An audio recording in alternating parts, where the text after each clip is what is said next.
Hello everyone, welcome back to my channel. Please like, share and subscribe. Welcome back to audiobook of Okayogi Atmakatha. అధ్యాయం 6 tiger స్వామి. Tiger స్వామి గారి address కనుక్కున్నాను. రేపు ఆయన దర్శనానికి వెళ్దాం. సంతోషకరమైన ఈ సూచన చేసినవాడు మా హైస్కూల్ స్నేహితుడు చండి. ఈ స్వామివారు సన్యాసాశ్రమ జీవితానికి పూర్వం పెద్ద పులుల్ని పట్టుకునేవారని, ఉత్తి చేతులతోనే వాటితో పోట్లాడేవారని విన్నాను. ఈయన్ని కలుసుకోవాలని ఎంతగానో ఉవ్విళ్ళూరుతూ ఉండేవాణ్ణి. అటువంటి అసాధారణమైన సాహస కృత్యాలంటే పిల్లలకు ఉత్సాహం కలగటం సహజం. అది నాలో గాఢంగా ఉండేది. శీతాకాలం కావడం వలన మర్నాడు తెల్లవారేసరికి ఇంకా చలిచలిగానే ఉంది. కాని నేను చండి ఉల్లాసంగా నడక సాగించాం. కలకత్తా నగరం బయట భవానీపూర్లో వెతికి వేసారి చివరికి సరైన ఇల్లే పట్టుకున్నాం. ఆ ఇంటి తలుపులకి 2 ఇనప కడియాలు ఉన్నాయి. వాటిని పట్టుకుని నేను చెవులు చిల్లులు పడేలా చప్పుడు చేశాను. ఇక్కడింత వృధా అవుతున్న నౌకరు ఒకడు నిదానంగా నడుచుకుంటూ వచ్చాడు మా దగ్గరికి. రణగుణధ్వని చేసే అగంతకులు సాధువుల ఆశ్రమంలోని ప్రశాంతిని భంగపరచలేరన్న భావాన్ని సూచిస్తుంది. వ్యంగ్యంగా అతడు నవ్విన చిరునవ్వు. మౌనంగా అతడు పెట్టిన చివాటుకు మనసు చివుక్కుమనిపించిన లోపలికి రమ్మన్నందుకే ధన్యులమనుకున్నాం. నేను మా స్నేహితుడు అక్కడ చాలాసేపు ఎదురు చూస్తూ కూర్చోవడంతో మాకు అనుమానం వచ్చింది. సత్యాన్వేషకుడికి ఓర్పు అవసరమన్నది భారతదేశ సాంప్రదాయిక నియమం. మనఃప్రవృత్తిని పరీక్షించే ఈ ట్రిక్కుని పాశ్చాత్య దేశాల్లోని వైద్యులు, దంతవైద్యులు చాలా తరచుగా ఉపయోగిస్తూ ఉంటారు. చివరికి ఆ పనివాడు పిలిచాక చండీ నేను ఒక పడగ్గదిలో అడుగుపెట్టాం. ప్రసిద్ధులైన సోహం స్వామివారు పక్క మీద కూర్చుని ఉన్నారు. బ్రహ్మాండమైన ఆయన విగ్రహం కంటపడేసరికి మేము ఏమిటో అయిపోయాం. కళ్ళు ఇంత చేసుకుని నోట మాట లేకుండా స్తంభించిపోయాం. అంత ఛాతీ కాని, పెద్ద బంతుల్లాంటి కండలు తిరిగిన జబ్బలు కాని అంతకు ముందెన్నడూ మేము చూడలేదు. మంచి దిట్టంగా ఉన్న మెడపైన ఆయన ముఖం భీకరంగా ఉన్నప్పటికీ ప్రశాంతంగానే ఉంది. పొడుగాటి ఉంగరాలు తిరిగిన జుట్టు, గడ్డం, మీసాలు దానికి శోభనిస్తున్నాయి. ఆయన నల్లటి కళ్ళలో పావురం మాదిరి, పెద్ద పులి మాదిరి లక్షణాలు 2 గోచరిస్తున్నాయి. బలమైన నడుము చుట్టూ ఉన్న ఒక పులి చర్మం తప్పితే మొత్తానికి ఆయన దిగంబరంగానే ఉన్నారు. నేను నా స్నేహితుడు ఎలాగో మాటలు పెకిల్చుకుని ఆ సన్యాసికి నమస్కారం చేశాం. పులుల్ని లొంగదీసుకోవటంలో ఆయనకు గల అసాధారణమైన శౌర్యాన్ని ప్రశంసించాం. అడవి జంతువులన్నిటిలోకి ఎక్కువ భయంకరమైన రాయల్ బెంగాల్ పులుల్ని ఉత్తి పిడికిళ్లతోనే లొంగ తీసుకోవటం మీకు ఎలా సాధ్యమైందో దయచేసి మాకు చెప్పరు? అబ్బాయిలు, పులులతో పోట్లాడటం అన్నది నాకు చాలా చిన్న విషయం. అవసరమైతే ఈవేళ కూడా ఆ పని చేయగలను. పసిపిల్లవాడిలా నవ్వారాయన. మీరు పులుల్ని పులుల్లా చూస్తారు, వాటిని పిల్లులుగానే నేనెరుగుదును. స్వామీజీ, పులులు పిల్లులేనని నా అవచేతన మనసుకైతే నచ్చ చెప్తాననుకోండి. కాని పులులకు నచ్చ చెప్పగలమా? బలం కూడా అవసరమన్నమాట నిజమే. పులిని పిల్లిలా ఊహించుకునే పసివాడు దాన్ని గెలుస్తాడనే దాన్ని ఎవరూ ఆశించకపోవచ్చు. బలమైన నా చేతులే చాలు నాకు ఆయుధాలుగా. మమ్మల్ని వెంటబెట్టుకుని పెరట్లోకి వచ్చారాయన. అక్కడ గోడ అంచున ఒక్క గుద్దు గుద్దారు. దాంతో ఒక ఇటుక కిందకి రాలిపడింది. తోసిపన్నులా కనిపించే గోడ కన్నంలోంచి ఆకాశం ధైర్యంగా తొంగి చూసింది. ఆశ్చర్యంతో వెర్రిచూపులు చూశాను నేను. సున్నంతో గట్టిగా కట్టిన గోడలో ఉన్న ఇటుకనే ఒక గుద్దుతో రాలగొట్టగలిగిన ఈయన పెద్ద పుల్లల పళ్ళు రాలగొట్టడంలో సందేహం లేదనిపించింది. నాలాగే కొందరికి దేహదారుఢ్యం ఉంటుంది, కాని వాళ్ళకి నిబ్బరమైన నమ్మకం ఉండదు. ఒంటిని మాత్రమే వస్తాదుల్లా పెంచుకొని మనసును అలా పెంచుకొని వాళ్ళు అడవిలో స్వేచ్ఛగా తిరిగే క్రూరముఖం ఏదైనా కంటబడితే చాలు ఇట్టే కళ్ళు తేలేస్తారు. సహజమైన ఉగ్రతతో తన స్థావరంలో ఉండే పులికి, నల్లమందు మరిగిన సర్కస్ జంతువుకి చాలా తేడా ఉంటుంది. భీముడంతటి బలం ఉండి కూడా రాయల్ బెంగాల్ పులి వచ్చి మీద పడుతుంటే బెదిరిపోయి ఘోరంగా నిస్సహాయ స్థితిలో పడ్డవాళ్లు చాలామంది ఉన్నారు. ఆ రకంగా తన మనసులోనే తానొక పిల్లి మోస్తారుగా బెదిరిపోయే స్థితికి మనిషిని మార్చేసింది పులి. ఒక మోస్తారు బలమైన శరీరం ఉండి బ్రహ్మాండమైన మనస్థైర్యం ఉన్న ఏ వ్యక్తి అయినా పులి జిత్తులను దాని మీదకే ప్రయోగించి దాని ప్రవృత్తిని పిల్లిలాంటి నిస్సహాయ స్థితికి తేగలడు. సరిగ్గా ఇలాగే ఎన్నిసార్లు చేశానో నేను. నా ఎదుట ఉన్న భీమబలుడు పెద్ద పులిని పెంపుడు పిల్లిలా మార్చేయగలడం అనడంలో సందేహం లేదు అనిపించింది. ఆయన ఏదో ఉపదేశం చేసే ధోరణిలో ఉన్నట్టున్నాడు. చండి నేను శ్రద్ధగా వింటున్నాం. కండరాల్ని పనిచేయించేది మనసు. సమ్మెటతో కొట్టడానికి కావలసిన బలం దానికి ఉపయోగించిన శక్తి మీద ఆధారపడి ఉంటుంది. మనిషి శారీరక సాధనంగా కనపరిచే బలం అతని మనసులోని ఆక్రమణేచ్ఛ మీద, ధైర్యం మీద ఆధారపడి ఉంటుంది. శరీరాన్ని అక్షరాల తయారు చేసేది, పోషించేది మనసే. గత జన్మల్లోని సహజజాతాల ఒత్తిడి ద్వారానే బలాలైన బలహీనతలైన మానవుడి చేతుల్లోకి మెల్లగా ప్రవేశిస్తాయి అని అతని అలవాట్లుగా వ్యక్తమయ్యి కోరదగిన శరీరంగానో కోరదగని శరీరంగానో రూపొందుతాయి. బాహ్యమైన బలహీనతకు మూలం మానసికమైనది. విషవలయ క్రమంలో అలవాట్లకు కట్టుబడ్డ శరీరం మనసును అడ్డగిస్తూ ఉంటుంది. తన నౌకరు తనను ఆజ్ఞాపించడానికి యజమానే అనుమతించినట్లయితే ఆ నౌకరు నిరంకుశుడు అవుతాడు. అలాగే మనసు కూడా శరీరం చెప్పినట్లెల్లా లోబడి దానికి బానిస అవుతుంది. ఆ స్వామీజీ మా కోరిక మన్నించి తమ జీవితాన్ని గురించి కొంత చెప్పటానికి అంగీకరించారు. మొట్టమొదట్లో నాకున్న పెద్ద కోరికల్లా పెద్ద పులులతో పోట్లాడాలని. నా మనస్సంకల్పం బలిష్టమైనదే, కాని నా శరీరం దుర్బలంగా ఉండేది. ఆ మాటలకు నాలోంచి ఆశ్చర్యం వ్యక్తమైంది. భీముడు లాంటి భుజబలమున్న ఈయన బలహీనత అన్నది ఎరుగనంటే నమ్మలేనట్లు అనిపించింది. ఆరోగ్యము బలము చేకూర్చుకోవాలన్న గట్టి పట్టుదలతో ఆ లోపం పోగొట్టుకున్నాను. రాయల్ బెంగాల్ పులుల్ని నిజంగా లొంగదీసుకునేటట్లు చేసినది నా ఉద్దత మనోధైర్యమేనని చెప్పక తప్పదు.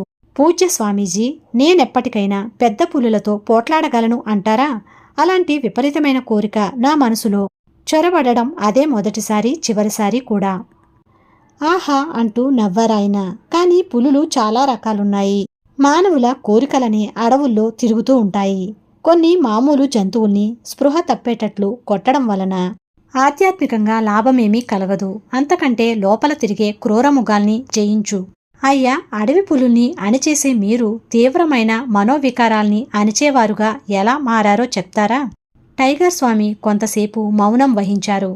గతకాలపు దృశ్యాల్ని తిరగతోడుతున్నట్టుగా ఆ చూపు ఎటో ప్రసరించింది. మా మనవి మన్నించాలా వద్దా అన్న కొద్దిపాటి మానసిక సంఘర్షణ ఆయనలో చూడగలిగాను. చివరికి అంగీకార సూచకంగా చిరునవ్వు నవ్వారు. నా కీర్తి ఉచ్చస్థితి నందుకునేటప్పటికీ దానివల్ల నాలో గర్వమదం ఏర్పడింది. పులులతో పోట్లాటమే కాకుండా వాటి మీద రకరకాల జిత్తులు ప్రదర్శించాలని కూడా నిశ్చయించుకున్నాను. అడవి జంతువులు పెంపుడు జంతువులా ప్రవర్తించేటట్లు చేయాలని నా ఆశ. నా జిత్తులు బహిరంగంగా ప్రదర్శించటం మొదలుపెట్టాను. దాంట్లో తృప్తికరమైన విజయం సాధించాను. ఒకనాడు సాయంత్రం మా నాన్నగారు చింతాక్రాంతులై నా గదిలోకి వచ్చారు. బాబు, నీకో హెచ్చరిక ఉంది. కార్యకారణాలనే తిరగలి రాళ్ల మధ్య ఉత్పన్నమై రాబోయే ముప్పు నుంచి నువ్వు తప్పించుకోవాలని నా కోరిక అన్నారు. నాన్నగారు, విధి నిర్ణయవాదులా మీరు? శక్తివంతమైన నా కార్యకలాపన బలాల్ని మూఢ విశ్వాసంతో కలుషితం కానివ్వవలసిందేనా? నేను విధి నిర్ణయవాదిని కాను నాయనా. కాని మన పవిత్ర గ్రంథాలు బోధించే న్యాయమైన ప్రతిఫల నియమాన్ని నమ్ముతాను. అడవి జంతువులకు నీ మీద ఆగ్రహం ఉంది. దానివల్ల ఎప్పుడో ఒకనాడు నీకు ముప్పు రావచ్చు. నాన్నగారు, మీ మాటలు వింటుంటే నాకు ఆశ్చర్యంగా ఉంది. పులుల సంగతి మీకు బాగా తెలుసు. అవి అందమైనవే కాని కనికరం లేనివి. ఏమో, ఎవరికి తెలుసు, నా పిడిగుద్దులు వాటి ముద్దుబుర్రలోకి కాస్తంత విచక్షణ జ్ఞానాన్ని ఎక్కిస్తాయేమో. వాటికి సాధు ప్రవర్తన అలవర్చడానికి అడవిని చక్కదిద్దే బడిలోనే నేను హెడ్ మాస్టర్ని. నాన్నగారు, నన్ను పులుల్ని మచ్చిక చేసుకునేవాడిలానే చూడండి. పులుల్ని చంపేవాడినని ఎన్నడూ అనుకోకండి. నేను చేసే మంచి పనులు నాకు చెరుపు ఎందుకు చేస్తాయి? నా జీవిత మార్గాన్ని మార్చుకోవాలన్న ఆజ్ఞ ఏది విధించవద్దని మిమ్మల్ని బతిమాలుకుంటున్నాను.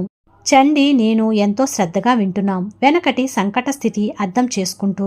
భారతదేశంలో పిల్లలెవ్వరూ తల్లిదండ్రుల కోరికలను తేలిగ్గా తీసిపారేసి చిత్తం వచ్చినట్లు నడుచుకోరు. టైగర్ స్వామిగారు ఇంకా ఇలా చెప్పారు. నేనిచ్చే సంజాయిషిని నాన్నగారు నిర్వికార మౌనం వహించి విన్నారు.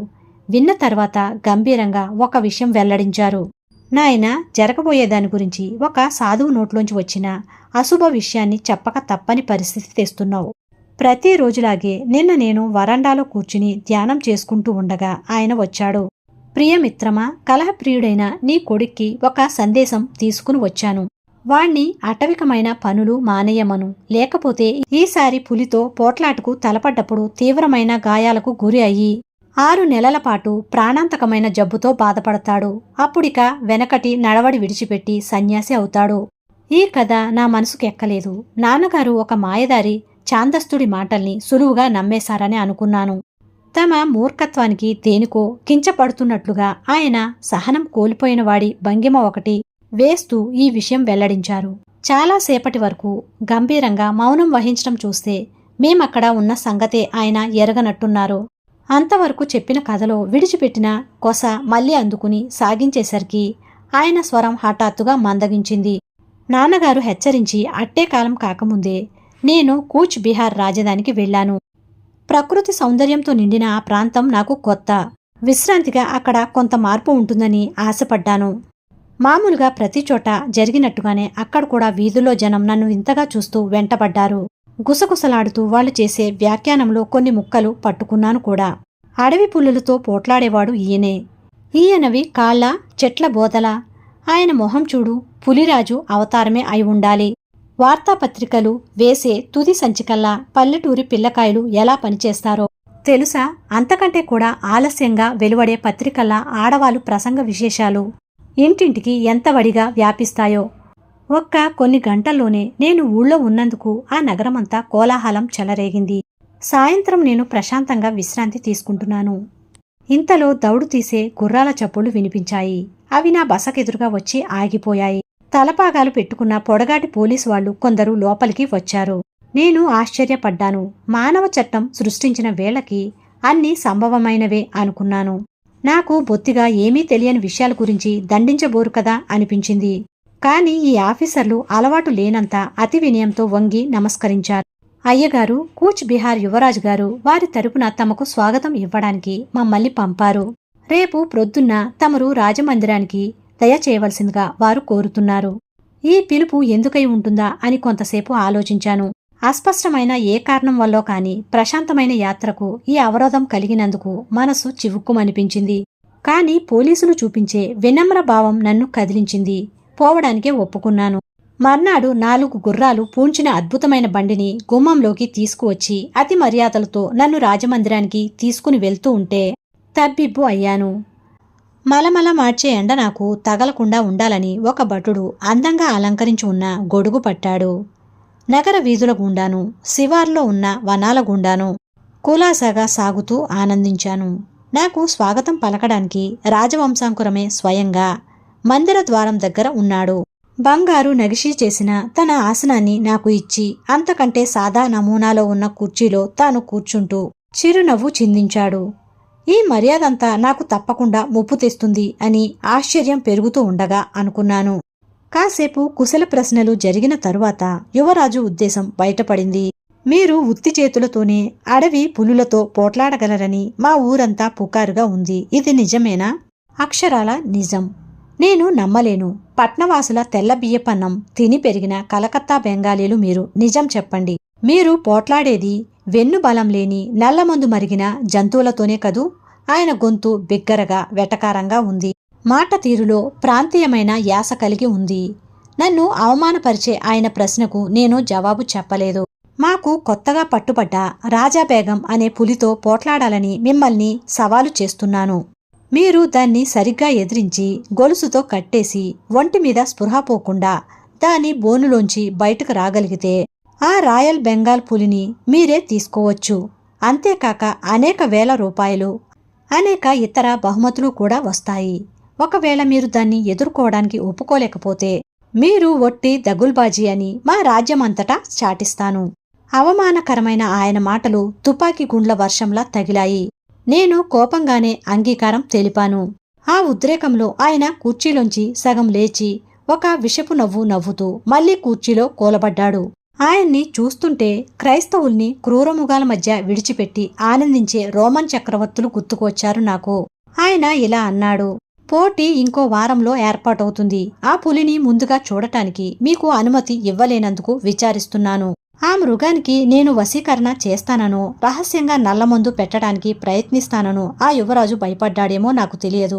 రాజప్రసాదం నుంచి బయటకు వస్తూ అంతకు ముందున్న రాజోవితమైన ఛత్రం, సర్వాంగ కవచంతో సన్నద్ధమైన శకటం ఇప్పుడు లేకపోవటం చూసి నాలో నేను నవ్వుకున్నాను.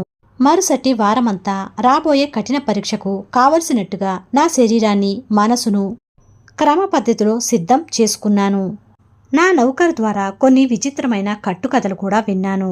నాకు ముప్పు వస్తుందని ఒక సాధువు మా నాన్నగారికి జోష్యం చెప్పిన సంగతి ఇక్కడి జనంలో ఎలా వ్యాపించిందో కాని ప్రచారమైన కొద్దీ చిలువలు పలవలు చేసింది.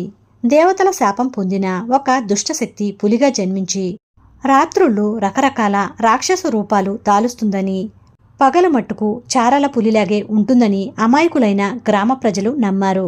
నన్ను అనగదొక్కటానికి ఏర్పాటైనది ఆ రాకాసి పులేనని భావించారు.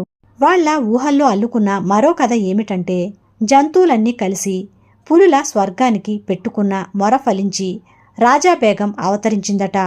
పులిజాతికంతకు తలవంపులు తెస్తున్న వెరపులేని ద్విపాద పశువును శిక్షించడానికి అది సాధనమట. జూలులేని కోరల్లేని మానవ మాతృడొకడు పంజాలతోనూ బలిష్టమైన అవయవాలతోనూ ఉండే పులులని సవాలు చేయడానికి సాహసించడమా? అవమానానికి గురైన పులులన్నిటి విద్వేష విషము సాంద్రీభూతమై ఏర్పడ్డ శక్తికి గుప్త నియమాన్ని పనిచేసేటట్లు చేసి పులుల్ని దండించే గర్విష్ఠిని ముట్టపెట్టడానికి తగినంత చలనం వచ్చిందని పల్లె ప్రజలు ప్రకటించారు.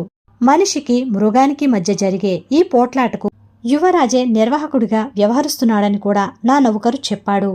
వేల కొద్దీ ప్రేక్షక జనం పట్టడానికి వీలైన డేరా ఆయనే దగ్గరుండి వేయించాడట.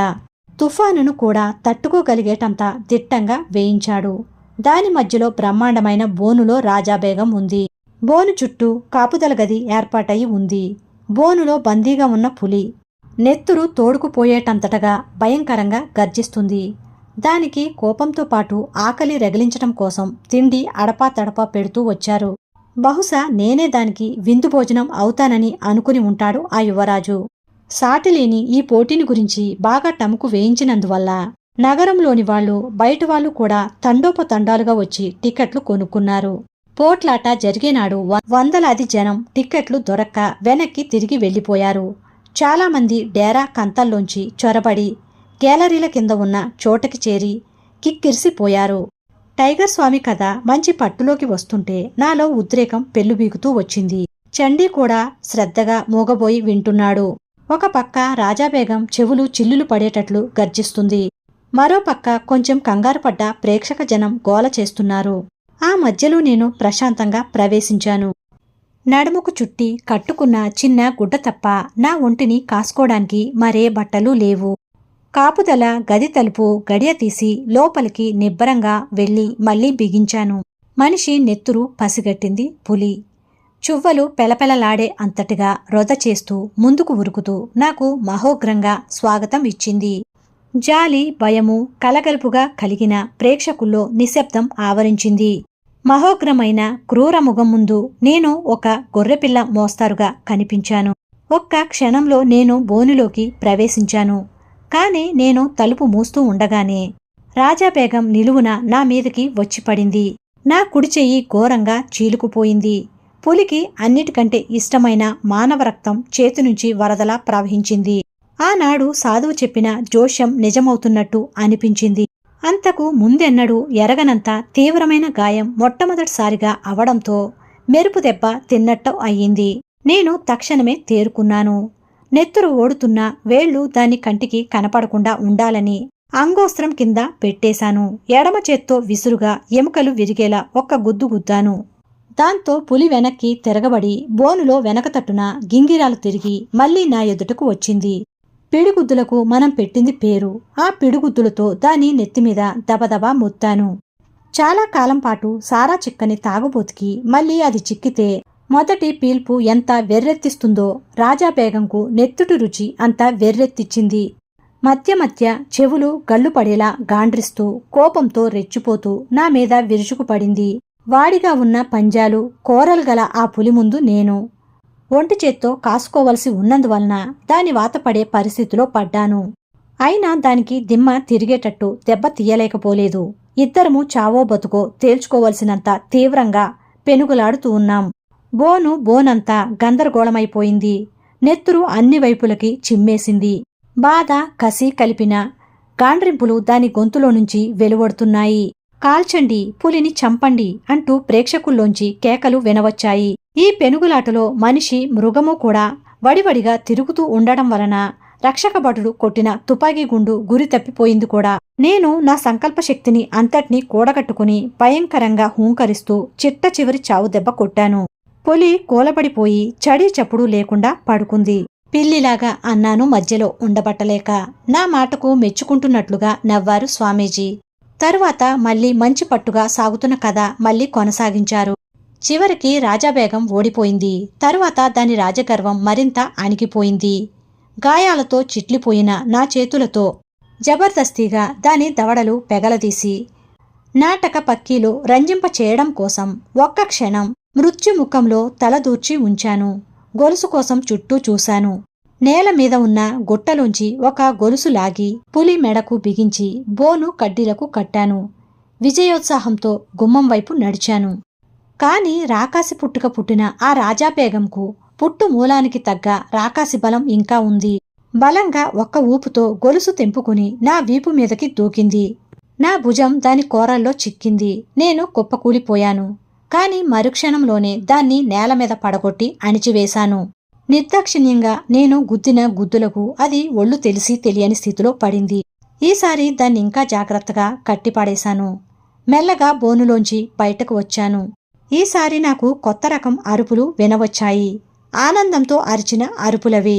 జనమందరి గొంతులు కలిసి బ్రహ్మాండమైన ఒకే గొంతుతో అరిచినట్టు ఉన్నాయి. నేను తీవ్రంగా గాయపడ్డప్పటికీ పెట్టిన 3 షరతులు పాటించాను. పులికి స్పృహ తప్పేటట్టు చేయటం, గొలుసుతో కట్టిపాడేయడం, ఎవరి సహాయమూ అవసరం లేకుండా నా అంతట నేనే బయటకి రావడం. అంతేకాదు ఆ పొగరుబోతు పులిని దారుణంగా చిత్తకొట్టడమే కాకుండా ఎంతగా బెదరకొట్టానంటే సమయానికి చిక్కిన బహుమానంలా దాని నోట్లో దూర్చిన తలను కూడా ఉపేక్షించి ఊరుకుందది. నా గాయాలకు మందు వేసిన తరువాత పూలదండలు వేసి నన్ను ఘనంగా సన్మానించారు. బంగారు కాసులు అనేకం నా కాళ్ల దగ్గర జల్లుల్లా కురిశాయి. నగరం యావత్తూ పండుగ జరుపుకుంటున్నంత ఉల్లాసంగా ఉంది.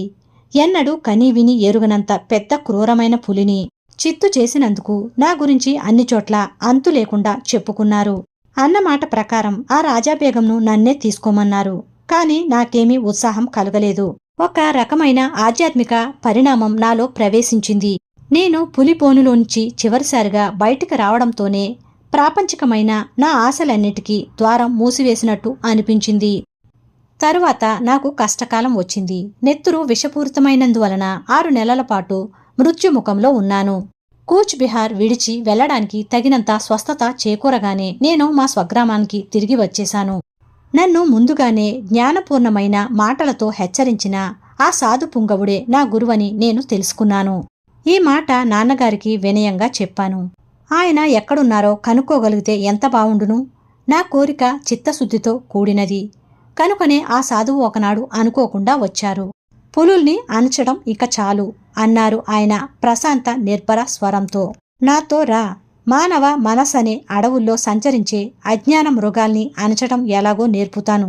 ప్రేక్షకుల ముందు ప్రదర్శనలివ్వడానికి అలవాటు పడ్డవాడివి. యోగంలో నువ్వు సాధించే ఘన విజయాల్ని దేవతల ముందు ప్రదర్శించి వాళ్ళకి వినోదం కలిగిద్దుగాని. ఋషితుల్యులైన ఆ గురువుగారే నన్ను ఆధ్యాత్మిక మార్గంలో ప్రవేశపెట్టారు. చాలా కాలం వాడకం లేక తుప్పుపట్టి బెట్టుపట్టిన ఆత్మద్వారాల్ని తెరిచినవారు ఆయన. నా శిక్షణ నిమిత్తం త్వరలోనే మేమిద్దరం కలిసి హిమాలయాలకి వెళ్లిపోయాం. తుఫానులా సాగిన తమ జీవితాన్ని గురించి మాకు స్థూలంగా చెప్పినందుకు కృతజ్ఞులమై నేను చండి ఆ స్వామివారి పాదాలకు మొక్కాం. ఆయన దర్శనం కోసం చలిచలిగా ఉండే గదిలో చాలాసేపు కాసుకుని కూర్చున్నందుకు ఫలితం సమృద్ధిగా కలిగిందని నేను నా స్నేహితుడు సంతోషించాం. అధ్యాయం 7. గాలిలో తేలే సాధువు. ఒక యోగి భూమికి కొన్ని అడుగుల ఎత్తున గాలిలో తేలడం నిన్న రాత్రి ఒక చిన్న సమావేశంలో చూశాను అంటూ మా స్నేహితుడు ఉపేంద్ర మోహన్ చౌదరి నాకు గొప్పగా చెప్పాడు. నేను ఉత్సాహంగా చిరునవ్వు నవ్వాను. ఆయన పేరు నేను ఊహించగలననుకుంటాను. అప్పర్ సర్క్యులర్ రోడ్లో ఉండే బాదిరి మహాశైలే కదూ అని అడిగాను. తాను చెప్పింది నాకు కొత్త సంగతి కాదని తేలిపోవడంతో కొద్దిగా దిగాలు పడుతూ ఉపేంద్ర తల ఊపాడు. సాధువుల గురించి తెలుసుకోవడమంటే నాకు ఎంత ఆసక్తి ఉందో మా స్నేహితులకు తెలుసు. ఎప్పటికప్పుడు నన్ను ఒక కొత్త దారి పట్టించడం వాళ్ళకొక సరదా. ఆ యోగి మా ఇంటికి దగ్గరలోనే ఉంటారు. ఆయన్ని చూడడానికి తరచుగా వెళ్తూనే ఉంటాను. నా మాటలకు ఉపేంద్రుడి ముఖంలో గాఢమైన ఆసక్తి పొడగట్టింది. అప్పుడు నేనింకా చెప్పాను. ఆయన అద్భుతమైన యోగ ప్రక్రియలు చేయటం చూశాను.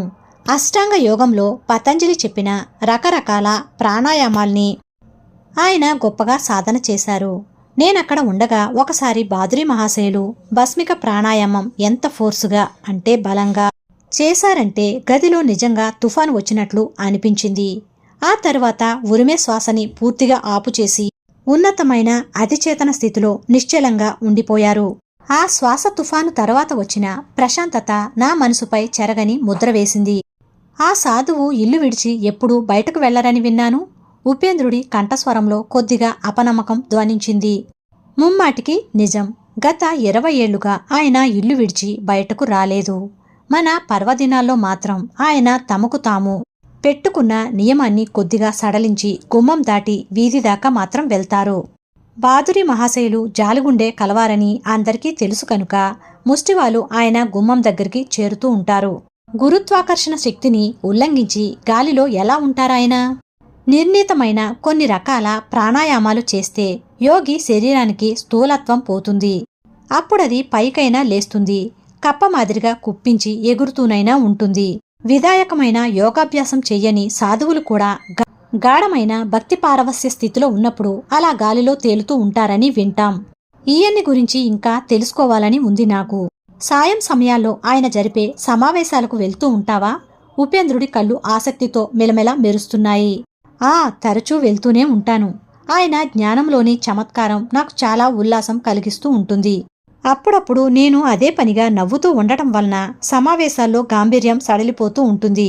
అందుకు ఆయనైతే ఏమీ అనుకోరు కాని శిష్యులు మాత్రం కొరకొరా చూస్తూ ఉంటారు. ఆ రోజు మధ్యాహ్నం బడి నుండి ఇంటికి వెళ్తూ బాదురి మహాశయుల మఠం మీదుగా వెళ్తూ ఆయన్ని ఒకసారి కలుసుకోవాలని నిశ్చయించుకున్నాను. ఆ యోగిగారు మామూలుగా జనానికి అందుబాటులో లేరు. కింది అంతస్తులో ఒక శిష్యుడు కూర్చుని గురువుగారు ఏకాంతానికి భంగం కలగకుండా కాపలా కాస్తున్నాడు. ఆ శిష్యుడిలో చండశాసనుడి అంశ కొంచెం ఉంది. ఆయన్ని కలుసుకోవడానికి ముందుగా అనుమతి తీసుకున్నావా లేదా అని అడిగాడు. అతగాడు నన్ను బయటికి నెట్టేసే ప్రమాదం తప్పించుకోవడానికి అన్నట్టు అతని గురువుగారే సరిగ్గా సమయానికి అక్కడికి వచ్చారు. ముకుందుడు ఎప్పుడు రావాలనుకుంటే అప్పుడు రాని. ఆ సాధువు కళ్ళు మెరిశాయి. నా ఏకాంతవాస నియమం నా సౌకర్యం కోసం ఏర్పాటు చేసుకున్నది కాదు. లౌకిక జీవులకు తమకున్న భ్రమల్ని పటాపంచలు చేసే నిష్కపటం నచ్చదు. సాధువులు అరుదుగా ఉండటమే కాకుండా మన అంచనాలను తలకిందులు చేసేవాళ్లుగా కూడా ఉంటారు. పవిత్ర గ్రంథాల్లో కూడా వాళ్ళ గురించి రాసింది తరచూ చాలా ఇబ్బంది పెడుతూ ఉంటుంది. నేను బాదురి మహాశయుల వెనక పై అంతస్తులో ఉన్న ఆయన నివాస భాగానికి వెళ్లాను. అది ఎంతో నిరాడంబరంగా ఉంది. ఆయన అక్కడ్నుంచి కదలడం అన్నది చాలా అరుదు. తాము యుగాల కేంద్రస్థానంలో కుదురుకునేదాకా మహాయోగులు అంటే సాధు పుంగవులు బయట ప్రపంచం యొక్క గొడవను అంతగా పట్టించుకోరు. ఒక మనిషి సంకుచితమైన వర్తమాన కాలంలో జీవించేవాళ్లు మాత్రమే సమకాలికులని అనుకోవడానికి వీలులేదు. మహర్షి, నేను ఎరిగిన వాళ్లలో ఎప్పుడూ ఇంట్లో ఉండే మొట్టమొదటి యోగి మీరేనండి. భగవంతుడు తన సాధువుల్ని ఒక్కొక్కప్పుడు ఎవరు ఊహించని చోట పుట్టిస్తాడు. లేకపోతే మనం ఆయన్ని ఒక నియమానికి పరిమితం చేసే సాహసం చేస్తామని. ఆ సాధువు చైతన్యంతో స్పందించే తమ దేహాన్ని పద్మాసనం వేసి బిగించారు. 70కి పైబడ్డ ఆయనలో వయసు పైబడ్డం వల్ల కాని ఎప్పుడూ కూర్చునే ఉండడం వలన కాని మామూలుగా కనిపించే అప్రియమైన చిహ్నాలేవి కనబడవు. దృఢంగా నిటారుగా ఉండే దేహం ఆయనది. ప్రతి విషయంలోనూ ఆయన ఆదర్శమూర్తి. సనాతన గ్రంథాల్లో వర్ణించిన మాదిరిగా ఆయన ముఖం ఋషినే తలపిస్తుంది. ఉన్నతమైన శిరస్సుతో ఒత్తిగా పెరిగిన గెడ్డంతో ఆయన ఎప్పుడూ వెన్ను దృఢంగా నిటారుగా నిలిపి ఆసీనులయ్యేవారు. ప్రశాంతమైన ఆయన నేత్రాలు సర్వాంతర్యామి మీదే నిలిచి ఉండేవి. ఆ స్వామివారు నేను ధ్యానస్థితిలోకి వెళ్ళాం. 1 గంట తర్వాత ఆయన మృదుమధుర స్వరానికి నాకు స్పృహ వచ్చింది. నువ్వు తరచుగా మౌనంలోకి వెళ్తూ ఉంటావు, కాని అనుభవం సంపాదించావా? ధ్యానం కన్నా భగవంతుణ్ణే ఎక్కువగా ప్రేమించాలన్న విషయం ఆయన నాకు గుర్తు చేశారు. ప్రక్రియే లక్ష్యమనుకుని పొరపాటు పడకు. ఆయన నాకు కొన్ని మామిడి పళ్ళు పెట్టారు. ఆయన గంభీర స్వభావంలోనే నాకు ఆహ్లాదకరంగా కనిపించే హాస్యప్రియత్వం ఉంది. ఆ ధోరణిలో ఇలా అన్నారాయన, జనానికి సాధారణంగా ధ్యానయోగం అంటే భగవంతుడితో కలయిక కంటే జలయోగం అంటే తిండి తినటం అంటేనే ఇష్టం. యోగపరంగా ఆయన ప్రయోగించిన శ్లేషకు నేను విరగబడి నవ్వాను. ఎంత బాగా నవ్వుతావో అన్నారు. ప్రేమతో కూడిన వెలుగు ఆయన చూపులో తళుక్కుమంది. ఆయన ముఖమైతే ఎప్పుడూ గంభీరంగా ఉంటుంది. కాని ఆనంద పారవస్యంతో కూడిన చిరునవ్వు ఒకటి దాంట్లో రవ్వంతా పొడగడుతూ ఉంటుంది. సువిశాలమైన ఆయన నేత్రపద్మాల్లో దివ్యహాసం దాక్కొని ఉంటుంది. ఆ ఉత్తరాలు ఎక్కడో దూరంగా ఉన్న అమెరికా నుంచి వచ్చాయి. బల్ల మీద ఉన్న కొన్ని లావుపాటి కవర్లను చూపిస్తూ అన్నారాయన. యోగం మీద ఆసక్తి గల సభ్యులున్న కొన్ని సంఘాలతో ఉత్తర ప్రత్యుత్తరాలు జరుపుతూ ఉంటాను. కొలంబస్ కన్నా ఉత్తమమైన దిగ్గజ దర్శన జ్ఞానమున్న ఆ సభ్యులు భారతదేశాన్ని కొత్తగా కనుక్కుంటున్నారు. వాళ్ళకి సాయం చేయటం నాకు సంతోషకరమైన విషయం. పగటి వెల్తురులాగే యోగశాస్త్ర జ్ఞానం కూడా పొందదలిచిన వాళ్ళందరికీ ఉచితంగా లభిస్తుంది. మానవులు మోక్షం పొందడానికి సారభూతమైనదిగా ఋషులు దర్శించిన దాన్ని పాశ్చాత్యుల కోసం పలచన చేయవలసిన అవసరం లేదు. బాహ్య అనుభవం వేరైన ఆత్మ మట్టుకు ఒకే తీరుగా ఉన్న పాశ్చాత్యులు కాని పాశ్చాత్య దేశాల వాళ్ళు కాని క్రమశిక్షణతో కూడిన ఏదో ఒక యోగ పద్ధతిని అభ్యాసం చేయకపోతే బాగుపడరు. ఆ సాధువు ప్రశాంతమైన తన చూపును నా మీద నిలిపారు. ఆయన మాటల్లో భవిష్యత్తును సూచించే అస్పష్టమైన ఉపదేశం ఉందన్న సంగతి నేను అప్పుడు గ్రహించలేదు. ఎప్పుడో ఒకనాడు నేను భారతదేశపు దివ్య బోధనలను అమెరికాకు తీసుకువెళ్తానని తరచుగా మాట వరుసకు చేసే సూచనలకు పూర్తి అర్థం ఇప్పుడే ఆ మాటలు రాస్తూ ఉన్నప్పుడే తెలుస్తుంది. మహర్షి, ప్రపంచానికి లాభం కలగడానికి యోగశాస్త్రాన్ని గురించి మీరొక పుస్తకం రాస్తే బాగుండును అనిపిస్తుంది. నేను శిష్యుల్ని తయారు చేస్తున్నాను. వాళ్ళు వాళ్ళ శిష్య పరంపర సజీవ గ్రంథాలుగా పనికి వస్తారు. కాలప్రభావాన జరిగే సహజ విచ్యుతులకు, విమర్శకుల అసహజ వ్యాఖ్యలకు బలి కాకుండా నిలిచే గ్రంథాలు వారే. సాయంకాలం ఆయన శిష్యులు వచ్చే వరకు ఆ యోగి దగ్గర నేను ఒక్కడే ఉన్నాను. బాదురి మహాశయులు ప్రసంగం ప్రారంభించారు. ఆయన ప్రసంగాలు సాటిలేనివి. వినేవాళ్లు మనసుల్లో ఉండే చెత్తనంతా తుడిచిపెట్టేసి దేవుడి వైపు తేలుతూ పోయేటట్లు చేసేవారు. ప్రశాంతమైన వరద వెల్లువ మాదిరిగా ప్రసంగించారాయన. ఆయన స్వచ్ఛమైన బెంగాలీలో మనసుకు హత్తుకుపోయే నీతి కథలు చెప్పారు. ఈ సాయంత్రం బాదురి మహాశయులు మీరాబాయి జీవితానికి సంబంధించిన వివిధ తాత్విక విషయాల్ని వివరించారు. మీరాబాయి మధ్యయుగంలో జీవించిన రాజపుటాని రాజకుమారి. సాధు సజ్జన సాంగత్యం కోసం ఈమె రాజభోగాలను కూడా విడిచిపెట్టేసింది. సనాతన గోస్వామి అనే గొప్ప సన్యాసి ఒకాయన ఈమె ఆడది కాబట్టి దర్శనమివ్వడానికి నిరాకరించాడు.